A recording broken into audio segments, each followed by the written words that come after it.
यहां पर गुण निधि ने दीपक प्रज्वलित किया भगवान भोलेनाथ के पावन सानिध्य में। रात्रि में उसे खाने को कुछ नहीं मिला। उस दिन शिवरात्रि थी तो व्रत हो गया। अनायास अथवा विपत्ति काल में भी कई बार किया हुआ कार्य हमारे जीवन का उद्धारक बन जाता है। द्वितीय दिवस हुआ, कोई ग्रामीण अंचल का व्यक्ति आया, भोलेनाथ का पूजन किया, जल अर्पण किया और फल अर्पण किया। गुण निधि ने छुप करके उन फलों को उठाया, पान किया, लेकिन जैसे ही पान करके विश्राम कर रहा था, अचानक यमराज के दूत आए, काल का गाल थप्पड़ पर लगा और गुण निधि का देह समाप्त हो गया। यमराज के दूत पकड़ के ले गए। लेकिन सूदिये कहते हैं, सोनिका देखो, शिवजी के प्रसाद को पाने से, शिवजी के शिवालय में दीप प्रज्वलन करने से, शिवरात्रि पर अचानक व्रत हो जाने से शिवजी इतने प्रसन्न हुए, अपने गणों को भेज दिया गुण निधि को बचाने के लिए। यहां पर गुण निधि के पास भगवान भोलेनाथ के गण आए। गुण निधि की जो चेतना है, कारण शरीर है, वो भयभीत है, वो कंपित है। यमराज के दूतों को समझाने लगे। लब्ध्वा मुद्रा त्वदीयेन पुत्रेणैव समर्पिता मामातुर्हिर पूर्वाद्ये जित्वा नीतो हि शाटका। जब भोलेनाथ के गण रुद्र के गण समझाने लगे यमराज के गणों को, तब यमराज के गणों ने कहा, ये तो शठ है, जिसने माता पिता का अनादर किया, जिसने माता पिता का अपमान किया। संसार में उससे बड़ा दुष्ट और कोई नहीं हो सकता, उससे बड़ा राक्षस और कोई नहीं हो सकता। जो माता पिता का निंदक है, अपने पूर्वाचार्यों का निंदक है, पूर्वजों का निंदक है, अपने इष्ट का, अपने आराध्य का, अपने धर्म का जो निंदक है, उससे बड़ा दुष्ट इस संसार में कोई नहीं हो सकता।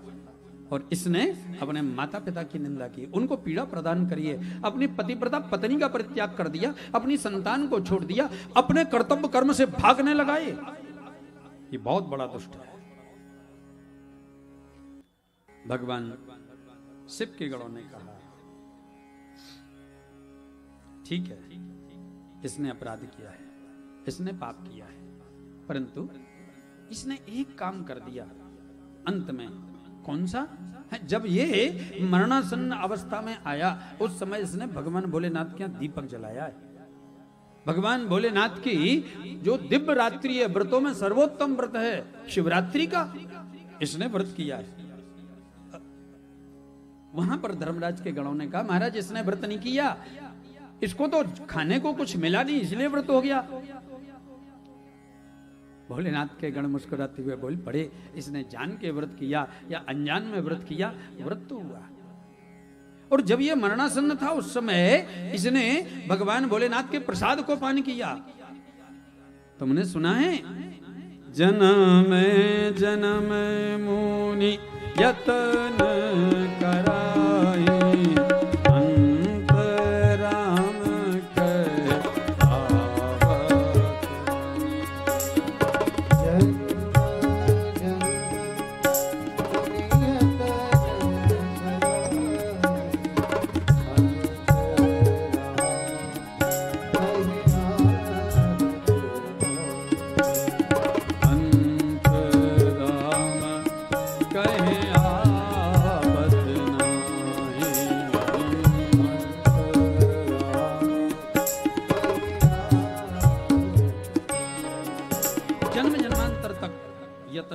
जप करते हैं, पूजा करते हैं, लेकिन अंतिम में भगवान का नाम नहीं आता, अंतिम में प्रभु की याद नहीं आती, अंतिम में संसार की याद आती है। जब व्यक्ति मरणासन्न हो, हम सभी को अनुभव है, उस समय व्यक्ति किसे याद करता है? अभी देखने वो नहीं आया, अभी बेटी नहीं आई, अभी पोता नहीं आया, अभी लड़का नहीं आया, अभी बहू नहीं आई, और व्यक्ति दुनिया वालों को याद करता है। और जिसको अंत में याद करता है, जाने के बाद उसी के यहाँ वो जन्म लेता है।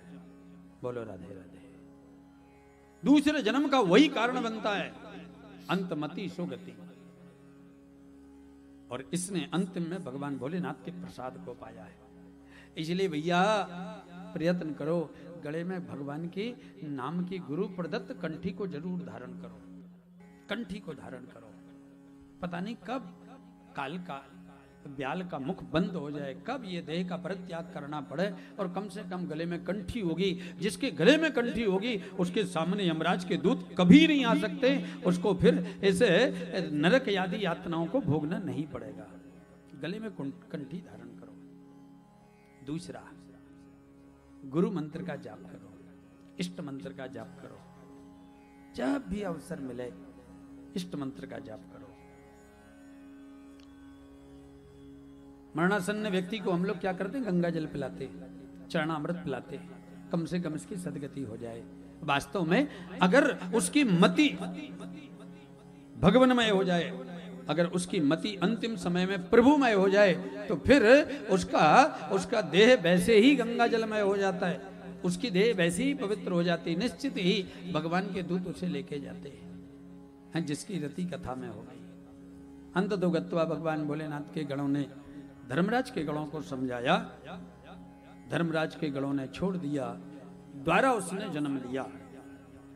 ये त्रिपुंड धरालोके विभूत्या सितया गणा ते सर्वे परिहर्तव्या नानास्तव्या कदाचन, नानस्तव्या कदाचन। त्रिपुंडधारी भगवान भोलेनाथ के गणों के समझाने पर धर्मराज के गणों ने छोड़ा। आज उसने पुनः जन्म लिया। कहां पर? अरविंद मत्स्य तनया कलिंग्या धीरतेरम भूत। कलिंग देश के राजा के यहां अरविंद नाम का पुत्र हुआ, लेकिन भगवत कृपा से रुद्र के गणों की कही हुई बात से उसने इस जन्म में कोई अपराध नहीं किया।